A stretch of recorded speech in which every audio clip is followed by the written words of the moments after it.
बिस्मिल्लाहिर्रहमानिर्रहीम। अस्सलामुअलैकुम। क्या आपने भी सुना है कि सावन में देसी मुर्ग, बकरे का गोश्त, अंडे और मजीद देसी खुराकें खानी चाहिए? क्या ये वाकई फायदेमंद है या सिर्फ एक पुरानी रवायत? इस वीडियो में आप जानेंगे कि सावन के मौसम का असल मिजाज क्या है, पुरानी हकीकत और जदीद साइंस का फर्क क्या है, कौन लोग गोश्त खा सकते हैं और कौन नहीं, सावन में मुतवाजिन खुराक कैसे अपनाएं और आखिर में एक देसी नुस्खा भी जो इस मौसम में बहुत मुफीद है।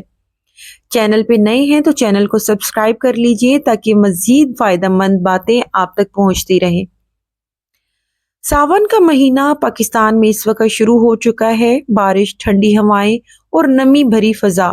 लेकिन क्या आपने कभी सोचा है कि जो बात हमें बचपन से सुनाई गई कि सावन में यखनी, देसी मुर्ग, बकरे का गोश्त और अंडे खाने चाहिए, क्या वो आज भी सच है या वक्त के साथ अब हमें अपना नजरिया बदल लेना चाहिए?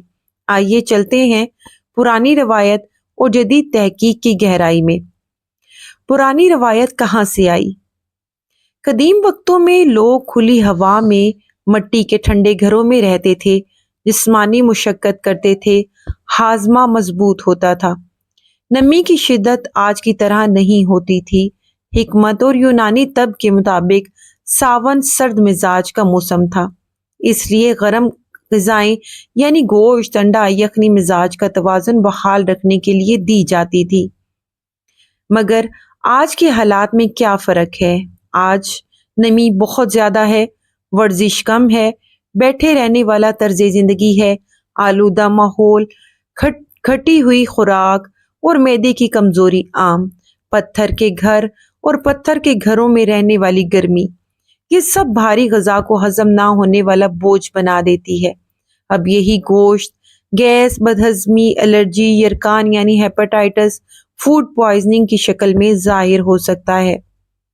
अब हम क्या करें? अगर वाकई कमजोरी हो या जिस्मानी मुशक्कत ज्यादा हो तो क्या करना चाहिए?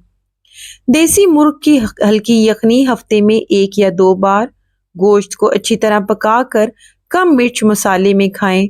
गोश्त के साथ कच्ची सब्जियां, दही या कहवा जरूर लें। अंडे अगर खाने हो तो नाश्ते में सिर्फ 1 अंडा उबला हुआ और कम मिकदार में। लेकिन अगर कोई ज्यादा वजन रखता है, हाजमा कमजोर है, एलर्जी या गर्म मिजाज रखता है तो गोश्त और अंडों से इस मौसम में खास परहेज करें। देसी नुस्खा सावन में मैदा मजबूत बनाने के लिए हाजिर खिदमत है। रोजाना सुबह खाली पेट 1 चम्मच शहद, 1 चुटकी दालचीनी, 1 गिलास पानी, ताज़ा पानी। ये नुस्खा जो है मैदे को मजबूत बनाता है, कुव्वत मुनाफत बढ़ाता है, जिस्म में सोजिश को कम करता है। आपने बस 1 गिलास पानी ले लेना है और इसमें ये तमाम चीजें मिक्स करनी है और इसको पी लेना है। इसके 1 घंटे के बाद नाश्ता करना है। तो आखिर में बात सिर्फ इतनी सी है कि जमाना बदल चुका है, मौसम के असरात भी, जिस्म के तकाजे भी। सोच समझ कर एतदाल से खाएं। पुरानी बातों में हिकमत जरूर है, मगर इसका मतलब ये नहीं कि हर दौर में वही अमल दोहराया जाएगा। वीडियो पसंद आई हो तो प्लीज लाइक कर दीजिए, शेयर कर दीजिए और लीजा अरम हेल्थ केयर को सब्सक्राइब करना हरगिज ना भूलें। मिलूंगी एक और नए टॉपिक के साथ, तब तक के लिए खुदा हाफिज।